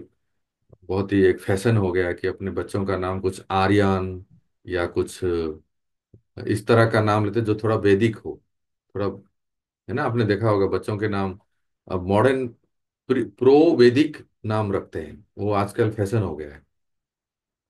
तो इससे देखो ऐसा है कि इन, आप पूछ रहे हैं इनकी गति क्या होगी। देखो इसमें जो लिखा है चार्ट में, दे में अटेन लिबरेशन, इसका अर्थ है कि दे, ऐसा आवश्यक नहीं है कि वो मुक्त हो जाएंगे। दे में, दे में का अर्थ है कि अगर वो इस तरह से अपने संकेत में, परिहास में, या अ, किसी बच्चे का नाम लेके अपने घर के कोई सदस्य या किसी तरह से अगर नाम ले रहे हैं, परंतु वो अपराध नहीं करते हैं। पर होता क्या है कि भले वो जाने या ना जाने, लेकिन कभी धर्म के विरुद्ध या कभी मठ मंदिर कोई भक्त के विरुद्ध कार्य करते हैं या विरुद्ध आचरण करते हैं, तो फिर वो अपराध में ही होता है, भले वो ना जाने। तो हाँ, इतना है कि उनका अधोगति नहीं होगा, उनका नीच जो योनि में जाना वो नहीं हो, क्योंकि उन्होंने कई बार नाम लिए हैं। किसी को भी किसी का भी नाम लेके, चाहे कोई अ, दिखाते हुए या अपने बेटे का नाम लेते हुए नाम लिए हैं, पर वो भक्ति नहीं कर रहे हैं, केवल नाम उच्चारण कर रहे हैं। तो उससे थोड़ा उनका जो जो भी पुराने कर्म है, जो कर्म है, उसका अवश्य वो नाश होता है। कि नाम का महिमा ही ऐसा है कि एक नाम लेने से वो सारे पिछले जितने, अजामिल ने जब पहली बार लिखा है भागवतों में, देखो अजामिल की कथा आप सब जानते, फिर से एक बार क्विक में रिवीजन करते हैं। अजामिल एक सदाचारी ब्राह्मण था। ब्राह्मण मतलब क्या है कि जो समम दम तप शौच शांति आर्जवम इत्यादि सब गुण थे, उसके अच्छे गुण थे। यमराज के, यमदूतों के मुख से अजामिल का गुणगान हो रहा है, छठे स्कंद में आपने पढ़ा होगा। ये इतना सदाचारी ब्राह्मण था, अपने पिता माता की बात मानता था, ये सब कुछ ठीक था। लेकिन देखो, एक होना है कि ब्राह्मण होना, एक सामान्य ब्राह्मण होना जो पूजा पाठ कर्म कांड में निष्णात है, पर दूसरा है कि एक भगवान नाम जपधारी वैष्णव होना, ये दूसरा एक है, स्तर ही अलग है। कोई वर्णाश्रम के धर्म के अच्छी तरह से पालन करके बहुत अच्छा ना एक ब्राह्मण हो सकता है, परंतु एक चाहे वो चमार हो, मतलब नीच योनि का हो, पर उसका नाम में बहुत श्रद्धा है। जो एक ब्राह्मण में के नाम में श्रद्धा नहीं है, नाम तो ऐसे ही लेता है। आप बुलाएंगे तो आपके घर में आ जाएंगे वो, माता जी बुलाएंगे तो काली देवी माता की पूजा करने भी चले जाएंगे। ब्राह्मण तो ऐसे ही होते हैं ना, पंडित ऐसे जो भी बुलाएगा उनके लिए पाठ करने चले जाएंगे। सत्यनारायण की भी पाठ कर लेंगे, उधर कांता राधारानी माता जी के घर में काली माता की भी पाठ कर लेंगे। किसी बंगाल का कोई यजमान मिल गया तो। मेरे कहने का अर्थ है वो सामान्य ब्राह्मण थे, और जैसे ब्राह्मण उचित कर्म करते थे, और उनका गलत दृश्य देख लिया, जब जानते ही है गलत दृश्य देखने से उनके मन में वो विकार जो है वो उधर से हो गए। अभी कोई वैष्णव भक्त, मैं आप सबसे पूछ रहा हूँ, ईमानदारी से पूछ रहा हूँ, हाँ? प्रसन्न संकर्षण बोलिए, ईमानदारी से बोलेंगे। हम लोग भी ये मोबाइल, ये गैजेट्स या लैपटॉप इत्यादि यूज करते हैं, और ना जाने जाने अनजाने में भी हमारे सामने कोई गलत दृश्य आ जाते हैं, आते ही हैं।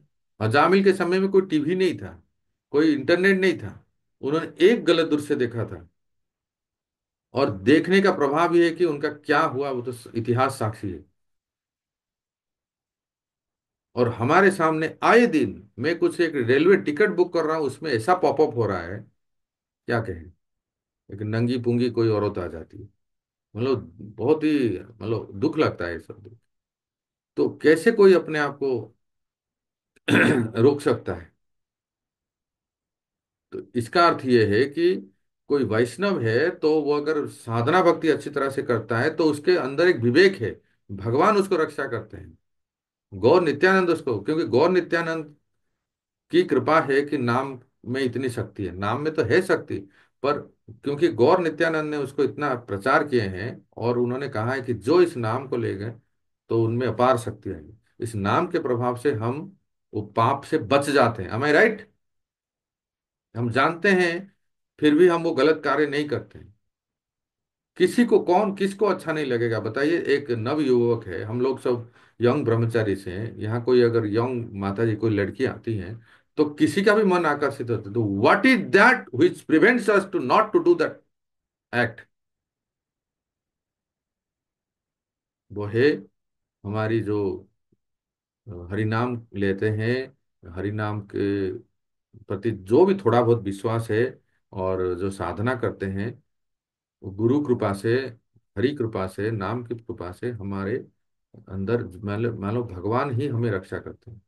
नहीं तो 2025 में ब्रह्मचारी रहना it's just impossible, it's not so easy, जहाँ फिंगर टिप्स में सब कुछ है। इस कमरे में कोई नहीं है, मैं अकेला आपके सबके सामने क्लास दे रहा हूँ। मैं चाहे तो मोबाइल सेल फोन लिया और मैं कुछ भी कर सकता हूँ। Anything I can do. कौन देखने वाला है मुझे? मैं ही इंचार्ज हूँ। इधर एनी वन टू चेक अस? नो। अजामिल के केस में ऐसा नहीं था। अजामिल वाज ए शुद्ध सात्विक ब्राह्मण। ठीक है। तो सात्विक ब्राह्मण होना एक बात है, पर कोई वैष्णव होना वो बहुत ही दूसरी अलग ही बात है।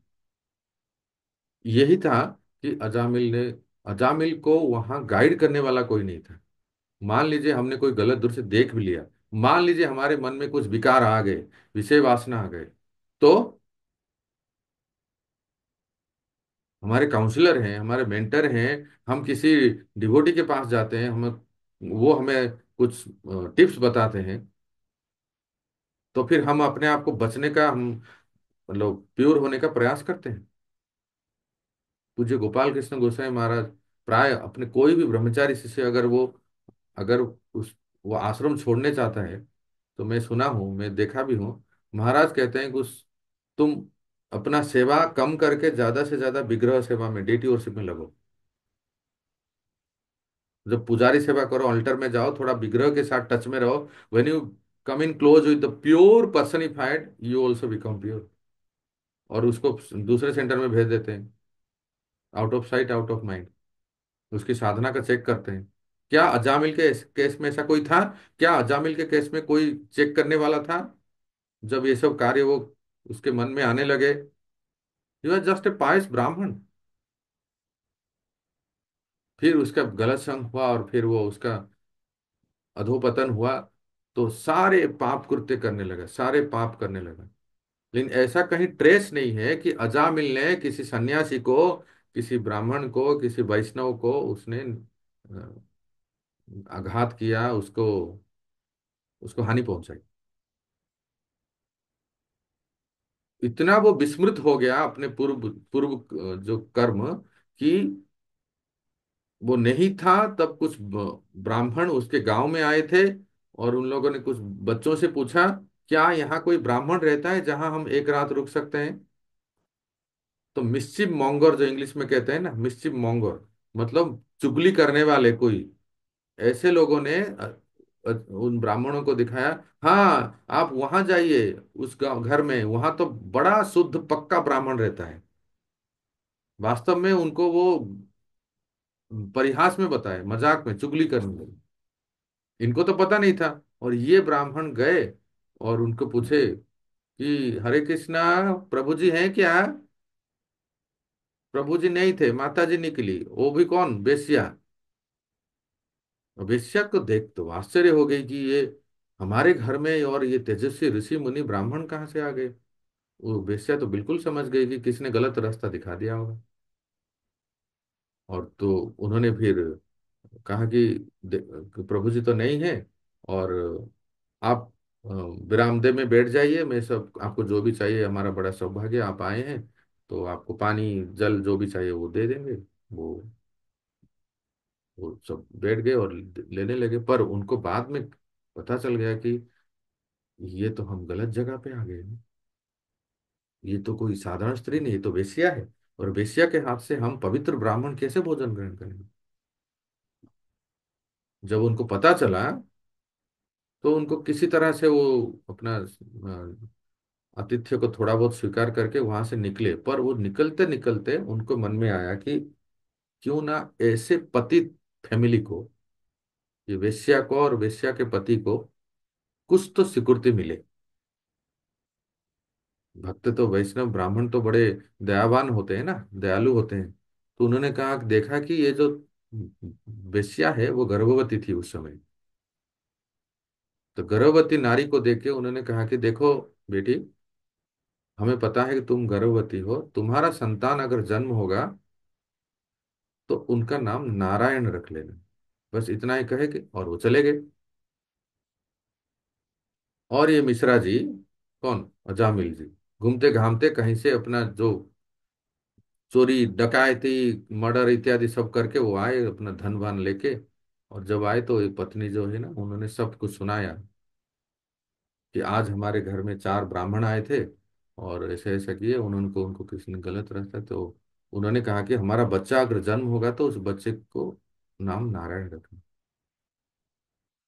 कालक्रम से बच्चे का जन्म हुआ, और जब से वो बच्चा जन्म हुआ, और अजामिल, क्योंकि ये अजामिल के पुत्र था ना, वेश्या के कोई पुत्र थोड़ी होता है, वेश्या के तो कई पति होते हैं। इसमें से कौन सा ये कौन से पति के पुत्र हैं, कौन कौन बताएंगे। तो अजामिल का बड़ा आसक्ति था उस बेटे, क्योंकि मेरा बच्चा है, मेरे द्वारा जन्म हुआ है। तो जब उसने देखा कि इसका नाम नारायण रखे हैं, तो जब से उसने नारायण आओ, नारायण माँ की गोद से मेरी गोद में आओ, नारायण खाए कि नहीं, नारायण गए कि नहीं, नारायण नारायण, जब भी उसने बच्चे का नाम लिया, वो नारायण ही बोलता रहा। और उसने जितने भी पूर्व कर्म किए थे, कृत कर्म, सारे जो पाप कर्म, नाम का प्रभाव ऐसा है कि नाम की शक्ति ऐसा है कि वो सारे ध्वंस हो गए। और फिर आप वो कथा जानते हो कि वो अंत में मृत्यु पाश से भी बच गया। क्यों? क्योंकि कई बार उसने नारायण बोला था, और नारायण बोलते बोलते पुत्र के प्रति ममता। इस प्रसंग से भक्त ये बताया जा रहा है कि नाम की महिमा कैसी है। परंतु अजामिल का उदाहरण एक रेयर एग्जाम्पल है। वो रेयर इसलिए है, हमारे केस में हम देखते हैं कि हम जो संसार में देखते हैं, कोई अगर बच्चे का नाम नारायण रखता है या गोविंद रखता है, ऐसा जरूरी नहीं कि वो किसी साधु निंदा नहीं करता है। ऐसा जरूरी नहीं कि वो कभी कुछ गलती से अपराध नहीं होता है, अपराध तो हो ही जाता है। इसलिए ये जो इस तरह के जो केसेस हैं बहुत कम है कि कोई अपने बच्चे का नाम रख के उसका मतलब वो मृत्युपात से बच गया। अंत में अंतिम समय में बच्चे का नाम भले गोविंद रख लिया, क्या गोविंद आएगा क्या? ये तो अजामिल का केस बहुत रेयर था कि वो उसने अपने बच्चे के प्रति ममता है कि इसलिए नारायण बोल लिया। मान लीजिए हमने अपने बेटे का नाम गोविंद रख लिया, मान लीजिए हमारे अपने गाड़ी का नाम भी रख लिया बलदेव, मान लीजिए हमारा अपना घर का नाम रख लिया कि गोविंद निवास, क्या गारंटी है कि हमारे अंतिम समय में हमारे घर का नाम या अपने बच्चे का नाम याद आएगा? भोला का नाम तो याद नहीं आएगा, भले कोका कोला का नाम याद आ जाएगा, क्योंकि हम दिन भर जीवन भर वही पिए हैं। कहने का अर्थ है कि ऐसे सांकेत्यम पारिहास्यम, जो संकेत परिहास जो है, ये अश्रद्धा है पर नामाभास है। और यही आगे जाते हैं तो फिर हमें ये कहने का अर्थ है, जो हम लोग भक्ति कर रहे हैं, कई बार हम अपराध होते हैं और नाम जप करते हैं। We are better than those like Ajamil who of who often chanted doesn't who hardly chant any name. जो भक्त हैं जिन्होंने इस सिद्धांत को समझने का प्रयास कीजिए। केवल ये मत सोचिए कि अरे अजामिल ने तो अंत समय में नारायण बोल दिया, हम भी अपने बच्चे का नाम रख ले, हम भी अंत समय में। ऐसा होता नहीं है, ऐसा होता नहीं है। ये गलत फहमी मत रहिए कि अंतिम समय में हमारे भक्तों के मुंह से भी नाम नहीं आता है, आप साधारण व्यक्ति की बात क्या कहेंगे? इतना आसान नहीं है कि अंतिम समय में हमारा मुंह से जीवा से भगवान नाम आ जाएगा। That was the rare case. वो शास्त्र में इसलिए बताया कि भगवान नाम की महिमा को हम समझे। तो ये जो सांकेत परिहास में कोई गाना गाते हैं, कोई टीवी देखते हैं, तो वहां कोई कृष्णा, कोई रामा, कोई अपने बच्चा, गाड़ी, ये सब जो कभी कभार ऐसे चलते फिरते नाम लेते हैं, दिस पर्सन आर अश्रद्धा नामाभास है, बहुत निचले स्तर में। उससे तो बहुत अच्छे हैं कि कोई भक्त है, गुरु दीक्षा ग्रहण किया है, नाम जप कर रहा है, पर संघर्ष कर रहा है और अपराधों से बचने का प्रयास कर रहा है। और धीरे धीरे वो जब कॉन्शियसली, केयरफुली नाम जाप करेंगे, ध्यान पूर्वक जप करेंगे, और साधु निंदा इत्यादि से जो भी गुरु अवज्ञा, नाम के जप पर पाप करना, और नाम की महिमा सुनने पर भी वही मैं मेरा भौतिक आसक्ति बनाए रखना है, इस सब से वो दूर हटते हैं, बचते हैं, और नाम जप करते हैं, तो वो छाया नामाभास के स्तर पे आते हैं। और छाया नामाभास इज बेटर देन अपराध नामा। और छाया नामाभास में उनका अटूट 101% श्रद्धा नाम पे नहीं है, पर वो कॉन्शियसली अवॉइड करते हैं अपराधों को। पर वो साथ ही साथ अपनी श्रद्धा और विश्वास नाम के प्रति बढ़ाते हैं कि नहीं, केवल नाम जप करने से और कुछ करने की जरूरत नहीं, कहीं कोई माथा टेकने की जरूरत नहीं, कहीं कोई पूजा पाठ या कोई नारियल फोड़ने की जरूरत नहीं। नाम जप और भक्ति में जो विधि बताया गया है वो करने से पर्याप्त है। और ऐसे करते करते फिर वो एक स्तर आता है कि वो शुद्ध नाम में हम पहुंच जाएंगे। वत्सणा राधिका माता। हरे कृष्ण प्रभु जी, दंड प्रणाम। बहुत सुंदर सब्जी आपने बताया। और यही जो आप सब बता रहे हैं, मुझे बस यही जानना था कि मेरी यही जिज्ञासा हो रही है कि जो कलयुग है, कलयुग में समय काल परिस्थितियां हैं, जैसे हैं पॉपअप्स होते हैं और ये सब है, तो इसमें कितनी हमारी प्रोबेबिलिटी है कि हम मतलब अपने आप को बेटर टू बेटर करते हैं। जैसे आपने conscious incompetence to conscious competence और अनकॉन्शियस कॉम्पिटेंस में मतलब आते जाते ऊपर नीचे चलते रहते हैं। तो हम लोगों की क्या स्थिति होगी, कितने समय लगेगा, मतलब उम्र के किस पड़ाव पर है और कितना स्लो प्रोसेस है। तो क्या हम शुद्ध नाम के स्तर पर भी आ पाएंगे, कैसे रहेगा, इसको कैसे समझे? क्योंकि हमारा वो अजामिल की स्थिति तो है नहीं कि हम वो रेयर केस है वो, और हम उन रेयर केस का एग्जाम्पल तो है नहीं। तो इसको कैसे समझे? इसके लिए माधुर्य का हमारी क्या गति होगी? इसलिए राधिका माता माधुर्य कादम्बिनी में इसको बहुत सुंदर विश्वनाथ चक्रवर्तीपाद अनर्थ निवृत्ति का स्तर एक्सप्लेन किए हैं। कौन से स्तर पे कितना अनर्थ निवृत्ति होती है। जैसे आपको देखिए एक स्लाइड उसी में ही दिखाता हूँ। एक आप क्योंकि आपने पूछ लिया इसलिए बस अ, एक झलक दे देता हूँ। झलक दो। चलो, वो ये है कि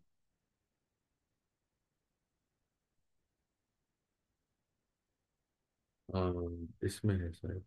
देखो इसमें इस स्लाइड में देखो, आप सब स्क्रीन पे देख रहे हैं। हरि नाम के जो स्तर है एक नामाभास स्तर है। तो माता बरसणा राधिका जब हम निष्ठा के स्तर पे आ जाएंगे तो हमारा जप शुद्ध नाम होगा। और जप करते करते जब हम भाव के स्तर पे आ जाएंगे तो फिर तो और भी श्रेष्ठ है।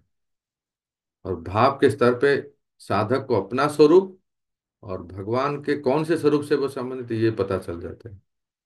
और प्रेम नाम संकीर्तन जो महाप्रभु अपनी लीला में दर्शन है उसमें लीला में पार्टिसिपेट करते हैं। अर्थात देखो वो ये है कि आसक्ति निष्ठा रुचि। देखो अभी ऐसे करते हैं निष्ठा के स्तर हमारा हम मैंने पिछले भी कहा था बार बार कह रहा हूं। हम सबका टारगेट रहे कि नष्ट प्रायेषु अभद्रेषु। अर्थात हमारी भक्ति ऐसी हो भागवत पाठ श्रवण और नाम जप कि वो क्या है कितना परसेंटेज अनर्थ निवृत्ति होती है वो तो हम माधुरी कादम्बिनी क्लास में सुनेंगे।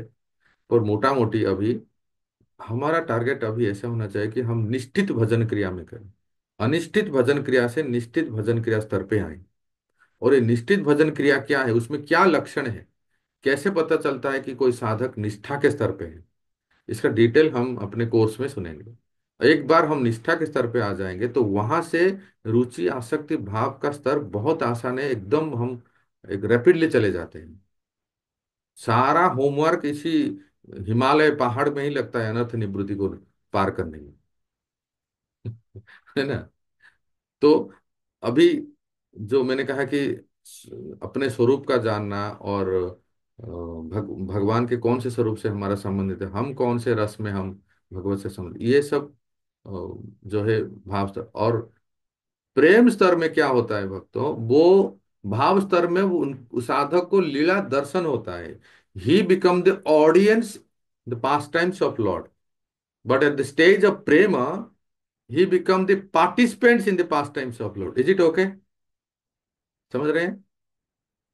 वो ऐसा है कि वो जैसे मैंने कहा आपको उदाहरण दिया ना, कोई साधक यहाँ साधक शरीर में अपना नाम जप इत्यादि करते हैं पर कैसे अपने अंतश्चिंतित देह में वो भगवत सेवा में किसी सखी दासी रूप में भगवान की सेवा में हो जाते हैं। वो है सर्वश्रेष्ठ स्तर। और एक बार ये पंच भौतिक शरीर छूटने के बाद तो उसका पहला शरीर पहले से बन चुका है ना, टेम्पलेट बन चुका है ना।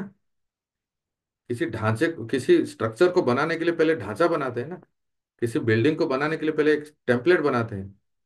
तो हमारा टेम्पलेट तब बन बन बन साधना स्तर पे ही, निष्ठा रुचि आसक्ति भाव में हमारा जो अंदर का टेम्पलेट बन जाता है कि हम कौन सी रस में है और किस स्वरूप के में भगवान के साथ सेवा में है, चाहे दास में है या दासी में है। और जैसे ही धीरे धीरे उसको कल्टीवेट करते हैं मानसी सेवा को, वो आगे ऊंचे स्तर पे होता है। और फिर शरीर छूटा, और जिस शरीर से हम भगवत सेवा के चिंतन करते हैं वो शरीर हमें प्राप्त हो जाता है। तो ये सब होगा, धीरे धीरे होगा। ठीक है।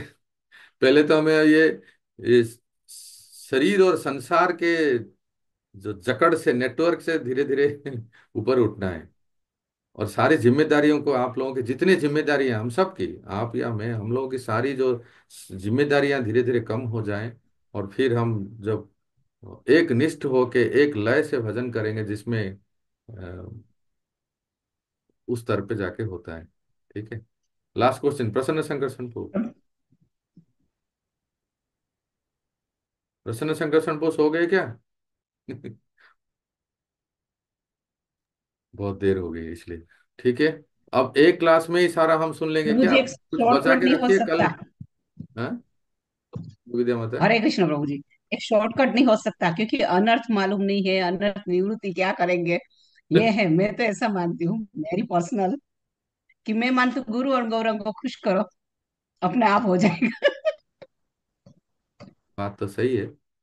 आप जो कह रहे हैं बिल्कुल सही बात है। गुरु और गौरांग को प्रसन्न करो। और मैं उसमें थोड़ा ऐड कर दूं, तुंग विद्या देवी, अगर आपको अनुमति हो, जो महाप्रभु ने सिखाया है। माता श्री, एक उसमें प्रभु जी। ऐड कर दूंगा, एक जो डू है ना, आपने कहा गुरु और गौरांग को प्रसन्न करना है, जो उन्होंने हमें दिया है, जो सिलेबस दिए हैं उसको करना है। पर थोड़ा डोंट्स भी है, निषेध भी है। वो ये है कि हमसे जितना हो सके प्रयास करें कि अपराधों से बचें। ये 10 नाम अपराध मतलब रावण के 10 सिर के समान है हमारे सामने, ऐसे राक्षस की तरह और कभी कोई ऊपर आ जाता है, कभी कोई ऐसे प्रकट हो जाता है। और अपराधों से बचने का सबसे उत्तम मार्ग ये है कि रोज भगवान से प्रार्थना करें, सुबह उठते ही जैसे हम साधना करते हैं, आज मेरे द्वारा किसी साधु की निंदा ना हो, पहला अपराध। आज मैं अपने गुरु की कभी अवज्ञा ना करूं, गुरु महाराज ने जो भी हमें दिए हैं, जप करना या नियम पालन करना, वो निष्ठा पूर्वक करूं। बाकी जो अपराध, अब हमसे कोई पाप ना हो हमारे मन में। देखो ब्रह्मा जी, आपने पढ़ा होगा, तुम विद्या माता भक्ति वैभव किए हो, ब्रह्मा जी अपने तीसरे स्कंद में पढ़ा है, स्तुति कर रहे हैं कि हमारे मन में किसी अधर्म का प्रवेश ना हो। और ये ना, जब हम भगवान से प्रार्थना करते हैं भगवान हमें शक्ति देते हैं। आपने वो बेस्ट एग्जाम्पल सुना होगा, एक बार प्रभुपाद जी लेक्चर में कहते हैं, why to afraid maya, if maya come I will kick in my boot. ऐसे कहते हैं, माया आएगी तो अपने बूट से एक लात मारूंगा एक। और क्लास के बाद जाके कृष्ण बलराम के सामने हाथ जोड़ के राधा श्याम सुंदर से प्रार्थना करते हैं, प्रभुपाद जी, हे Radha Rani please protect me from maya. Class में क्या बोल रहे थे? I will kick maya in my boot. Class के बाद क्या करते हैं? ऐसे प्रार्थना करते, to become healthy, to have healthy fear of maya is very conducive for a sadhaka. साधक के जीवन में माया से भयभीत होना अच्छा है। हम क्या करते हैं, माया को पॉकेट में रख देते हैं, मोबाइल को, और हम केयर फ्री होके चलते हैं और केयरलेस हो जाते हैं। क्योंकि पग पग पर हमें सावधानी रहना है। और जब हम भक्तों को कभी अकेला ज्यादा नहीं रहना चाहिए, पास में कोई ना कोई हो, कोई प्रभु जी, कोई माता जी, कोई बच्चे, कोई कुछ हो। इससे क्या है ना, हम कभी गलत चिंतन मन में आएगा ही नहीं। हमारे मन में कभी आता भी है ना, तब तक कोई बुला लेगा, मम्मी आ रहा हूँ, आ रही हूँ, या पापा, या प्रभु जी, ऐसे कोई रहते हैं ना भक्तों के संग में, तो फिर हम कभी, हमारे मन में कभी गलत चिंतन आते ही नहीं। अधर्म आचरण से बचे, इस प्रकार से भक्तों, हम अगर नित्य प्रार्थना करें और खुद से, साधक है ना, इसलिए खुद से एफर्ट डालना पड़ता है। जब निष्ठा के स्तर पे आ जाएंगे तो ये सब अपने आप अनायास उसकी तरफ मन ही नहीं जाएगा, अपराध की तरफ मन ही नहीं जाएगा, पाप की तरफ, इंद्रिय तृप्ति पर मन ही नहीं जाएगा, क्योंकि एक ऐसा ऊंचा सोच, एक ऊंचा स्तर, एक ऊंचा हायर टेस्ट मिलता है कि वो अनकॉन्शियसली सब कुछ सिस्टम में वो बाय डिफॉल्ट सेटअप हो जाता है, वो होता ही रहता है। इसलिए तो हम लोग बार बार इसको चर्चा कर रहे हैं, और क्लासेस, कोर्सेस, इसमें जितना हम इसके ऊपर विचार करेंगे, विमर्शन करेंगे, और जितना हम ऐसे कोर्स के माध्यम से, डिस्कशन के माध्यम से, सेमिनार के माध्यम से, प्रैक्टिकल कुछ ऐसे करेंगे, तो वो हमारे लिए एक रिमाइंडर होगा। ठीक है, तो अगला। प्रभु जी ऐसे लगता है रोज का एक होना चाहिए, रोज रोज। एक हैमर होना चाहिए, रोज एक हथौड़ा, हैमर, हैमर बीट। पर जिससे हमें जागृत करेंगे, जो जगाएंगे। तो अवश्य, आज वेंसडे हुआ, कल भी हम थोड़ा सा हैमरिंग करेंगे। क्षमा कीजिए, अपने आप को कर रहा हूं मैं सही कह रहा हूँ ईमानदारी से। आप लोग मुझे बहुत मदद कर रहे हैं, मुझे अपने आप को सुधारने में, क्योंकि जब मैं बोलता हूँ ना, सबसे पहला श्रोता मैं ही होता हूँ। मैं ठीक कर रहा हूँ ना तुंग विद्यावत? सबसे पहले श्रोता हम ही होते हैं, ताकि हमारे लिए रिमाइंडर है ये। इसलिए thank you all very much for purifying me, for making me serious and sincere. और मैं नहीं चाहता, मैं आप सबको बहुत मान सम्मान, बहुत ही मेरा आदर है, आदर भाव है, आप सब तो है ही है, पर हमारे इन जनरल डीलिंग्स में भी हम लोग जो अपना दैनंदिन जीवन में भी, कई बार देखो, मैं एक छोटी सी बात बोल के विराम देता हूँ। आपके घर में आपके पति है, पत्नी है, बच्चे हैं, सब कुछ है, पर रहते रहते रहते फेमिलियरिटी, फेमिलियरिटी ब्रीड्स कंटेम्प्ट कहते हैं ना। तो अगर हमारा पति दीक्षित है, अगर हमारी पत्नी दीक्षित है, अगर हमारी माँ दीक्षित है, हमारी बच्चे दीक्षित हैं, तो कई बार हम लोग उनके प्रति क्या व्यवहार करते हैं, बताइए। फिर क्या वो भूल चूक नहीं हो जाती? इसलिए साधु सावधान। हरे कृष्णा। कल मिलते हैं बाकी के डोज के लिए।